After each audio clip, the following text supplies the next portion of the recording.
ശ്രീദാസനാണ്, കണ്ണൂരിൽ നിന്നാണ്. ശ്രീദാസൻ, താങ്കൾക്ക് എന്ത് തോന്നുന്നു?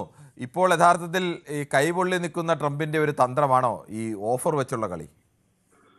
അല്ല, ട്രംപ് എനിക്ക് തോന്നുന്നു ഈ ഉത്തരമുട്ട അട്ടഹാസം എന്നുള്ള കാര്യത്തില് ഒരു തിരിച്ചടി ഇറാൻ എന്ന പ്രദേശത്ത് നിൽക്കേണ്ടി വരും. കാര്യം ഇറാൻ ഇപ്പൊ സഹായിക്കുന്നത് ഇപ്പോ ചൈന, റഷ്യ, നമ്മുടെ കൊറിയ, ചൈനയൊക്കെ രഹസ്യമായിട്ട് ആയുധങ്ങളൊക്കെ കൊടുക്കാൻ തുടങ്ങിയല്ലോ.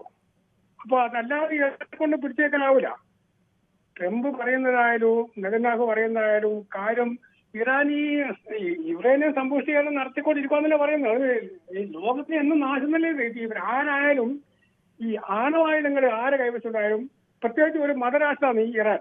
ഇവർക്കൊന്നും പള്ളി അള്ള അതിന്റെ അപ്പുറം വേറെ ലോകമില്ല. അങ്ങനെ ചിന്തിക്കുന്ന ആൾക്കാരുടെ കയ്യിൽ ഇതുപോലെ കിട്ടിക്കഴിഞ്ഞാൽ ഇവർക്ക് ഇവിടെ എന്താ നടത്താൻ പറ്റാതെ. അപ്പൊ ഇത് ഞാൻ പറയുന്നത് ഈ ഒന്നാമത് നമ്മുടെ ഈ UN ഒരു കഴിവുമില്ല.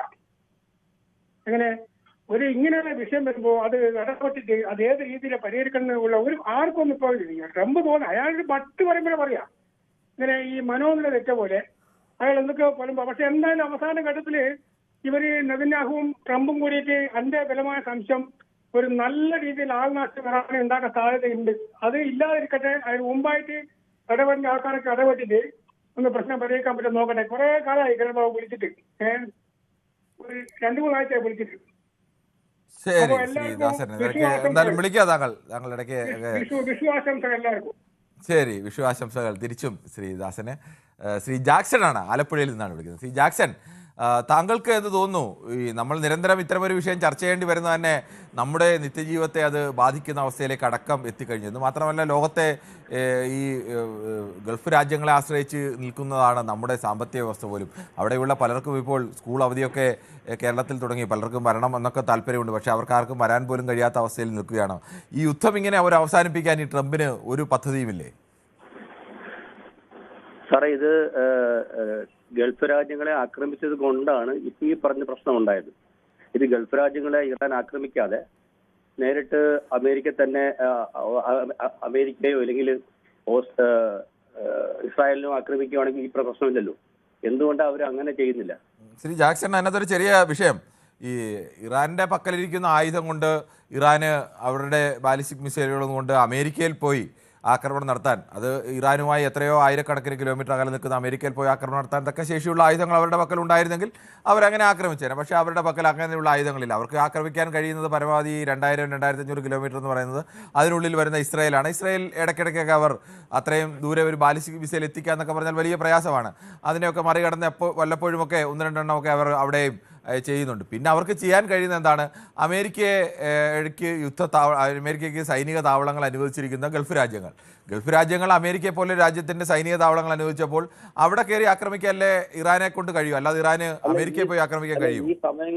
ഈ സമയങ്ങളിലൊന്നും അവരുടെ ബേസ്മെന്റിലൊന്നും ഇങ്ങോട്ട് ആക്രമിച്ചായിട്ടുള്ള യാതൊരു അറിവുമില്ല. പിന്നെ എന്തിനാ ഈ ചെറിയ ചെറിയ രാജ്യങ്ങളെ ആക്രമിക്കുന്നത്? ഇസ്രായേലിലോട്ട് ആക്രമിക്കും. ജാക്സൺ, അല്ലാതെ ഇറാന് എന്ത് ചെയ്യാൻ കഴിയും? അല്ല, ഇറാന് ചെയ്യാൻ പറ്റാവുന്നത് ഇസ്രായേൽ അവരല്ലേ ശത്രുക്കൾ, അവരെ ആക്രമിക്കുക, അവർക്ക് പരമാവധി പകരം കൊടുക്കുക. ഈ തൊട്ടടുത്ത് വരുന്ന രാജ്യങ്ങളുടെ സൈനിക താവളങ്ങളിൽ നിന്ന് അടക്കം ഇറാനിലേക്ക് അവർ മിസൈലുകൾ വർഷിക്കുമ്പോൾ, അല്ലെങ്കിൽ അവിടെ നിന്ന് അവർ ഇവരെ ആക്രമിക്കുമ്പോൾ സ്വാഭാവികമായി അവിടെ ആക്രമിക്കുക എന്നുള്ളത് ഈ ശത്രുവിന് അഭയം കൊടുത്തിരിക്കുന്ന അയൽക്കാർക്ക് നേരെ ആക്രമണം നടത്തുന്നത് ഏത് യുദ്ധത്തിലും ഉണ്ടാകുന്ന സ്വാഭാവികമായ നീതിയല്ലേ? ആക്രമിച്ചിട്ടുണ്ടെങ്കിൽ തീർച്ചയായിട്ടും ഇവർ ആക്രമിച്ചതിന് ശേഷമാണ് അവർ ആക്രമിച്ചിട്ടുള്ളത്. അങ്ങനെ ഉണ്ടെങ്കിൽ തന്നെ. ശരി ജാക്സൺ, സ്വാഭാവികമായും ഒരു രാജ്യത്തിന് ഇറാൻ ഇപ്പോൾ അമേരിക്കയിൽ പോയി ആക്രമിക്കാൻ തക്ക ആയുധശേഷിയുള്ള രാജ്യമല്ല. സ്വാഭാവികമായും അവർ അമേരിക്കയുടെ ഏറ്റവും അടുത്ത രാജ്യങ്ങൾ എവിടെയാണോ അവരുടെ താവളങ്ങൾ അവിടെയൊട്ടൊക്കെ അല്ലേ ആക്രമണം നടത്തുക.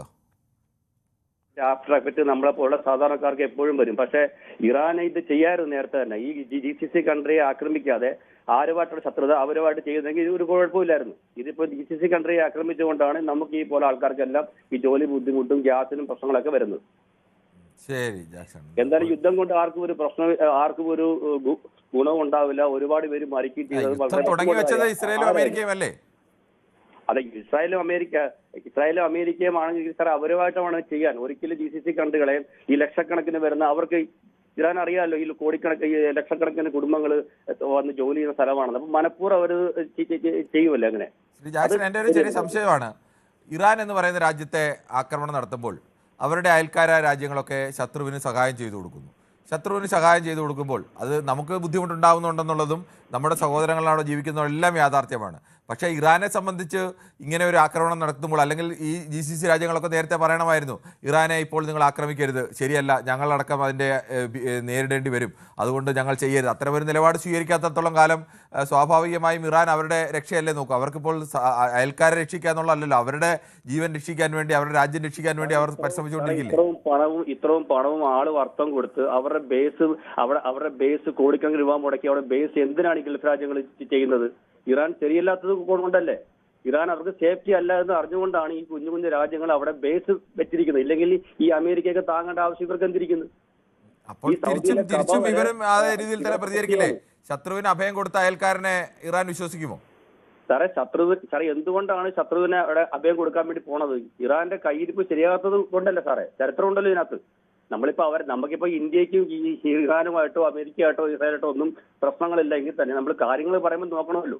അവര് ശരിയല്ലാത്തത് കൊണ്ട് അവർ ഞങ്ങൾക്ക് ഭാവിയിൽ ബുദ്ധിമുട്ടാവുമെന്ന് കണ്ടതുകൊണ്ടാണ് GCC-കാർ സപ്പോർട്ട് ചെയ്യാണ് ഈ ബേസ് അവിടെ വെച്ചിരിക്കുന്നത്.